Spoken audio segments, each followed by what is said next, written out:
একটা যখন ষড়যন্ত্র হয় সেখানে তো নানা স্তরের মানুষ থাকে। আমরা যাদেরকে সমাজের নিম্ন শ্রেণী বলি, খেটে খাওয়া বলি তারা আছে, মধ্যবিত্ত শ্রেণী আছে, শিক্ষিত সমাজ আছে, এলিট গোষ্ঠী আছে। এখন কে কতটা গুরুত্ব বহন করে সে অনুযায়ী নাম সামনে আসবে। বুঝতে পেরেছেন? নাম ওভাবে হরে ধরে হয়তো আসবে না। রহিম, করিম, কুদ্দুস, জুলেখা সবার নাম আসবে না।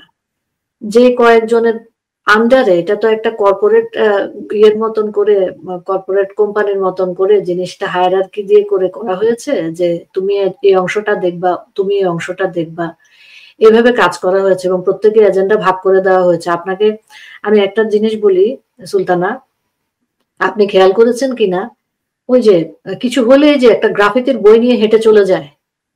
হ্যাঁ, একটা গ্রাফিতির বই করেছে। হ্যাঁ হ্যাঁ, না আপনি দেখুন সরকার পতনের পরে সারা দেশে একযোগে, পতনের পরে না আগে থেকেই সারা দেশে একযোগে আপনার ভাষা আন্দোলনের ইয়াগুলি মুছে দিয়ে, দেয়ালিকাগুলো মুছে দিয়ে ওখানে গ্রাফিতি দেওয়া হলো। এটাই আমি আপনাকে বলতে চাচ্ছি যে আপনি এই জিনিসটা খেয়াল করেন, আপনি সাংবাদিক মানুষ, আপনার ঢাকা শহরে হয়তো একটা আনরেস্ট হয়েছে, ঠিক আছে, ঢাকা শহরে আনরেস্ট হয়েছে।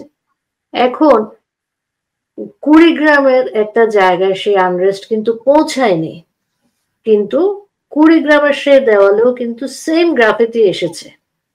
আপনি যদি শুধু ঢাকা শহর এবং পুরো বাংলাদেশের গ্রাফিতি গুলো দেখেন তাহলে বুঝতে পারবেন ষড়যন্ত্রটা কতটা অর্গানাইজড ভাবে হয়েছে।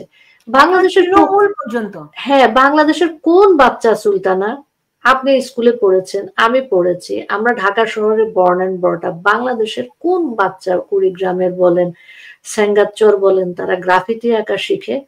বলেন তো আমাকে। কার্টুন করা শিখে? শিখে? শিখে না। তারা ওই পর্যায় পর্যন্ত পৌঁছেছে, তারা ওই পর্যায় পর্যন্ত গিয়েছে এবং এভাবেই টাকা ব্যয় হয়েছে। ছোট ছোট ছোট ছোট প্রজেক্ট কার্টুনিস্টদেরকে ট্রেনিং দেওয়া হয়েছে, ব্যাচে ব্যাচে ট্রেনিং দিয়েছে। যেই ছেলেটা অনবরত গ্রাফিতি টাফিতি করেছে দেবাশিস চক্রবর্তী, সে কোথাকার? সে দ্রিকে এরকম ব্যাচের পর ব্যাচ বেরিয়েছে। আমরা দেখছি যে এই জুলাই জুলুমের সময় যেসব ছবি এসেছে, খুবই অর্গানাইজড ছবি, খুব সুন্দরভাবে তোলা, ভিডিওগুলো সেভাবে তোলা। এক পক্ষের জিনিস শুধু আমরা দেখতে পাচ্ছি। আমরা যখন শিবির সাইদের মারা গেছে মারা গেছে, একদিক থেকে ভিডিও করা যেখান থেকে তাকে দেখা যাচ্ছে, কিন্তু সে তার আগে কি করেছে, কেন তাকে পুলিশ আক্রমণ করেছে, সেগুলো কিন্তু কোনো কিছুই আসে নাই।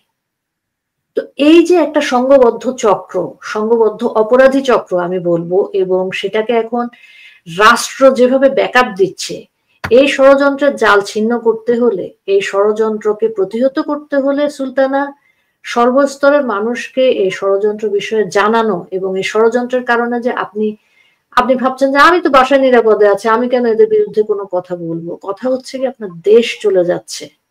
আপনি দেখেন, আপনি ঢাকা শহর থেকে দূরপাল্লা যাওয়া একটা বাসে 50 জন যাত্রীর মধ্যে যখন হিন্দু নারীকে টার্গেট করে ধর্ষণ করা হয়, 2 জন নারীকে ধর্ষণ করা হয়, এবং আপনার পুলিশের এসপি বলছে যে এটা শ্লীলতাহানি হয়েছে, তার কাছে যাওয়ার পরে কিন্তু সেই থানায়, সংশ্লিষ্ট থানায় কিন্তু মামলা নেয়নি। আপনি খেয়াল করবেন এই সংবাদটা 17 তারিখে ঘটেছে, কোনো না কোনো ভাবে শুধুমাত্র বিবিসিতে চলে আসার কারণে এটাকে ধামাচাপা দেওয়া যায়নি।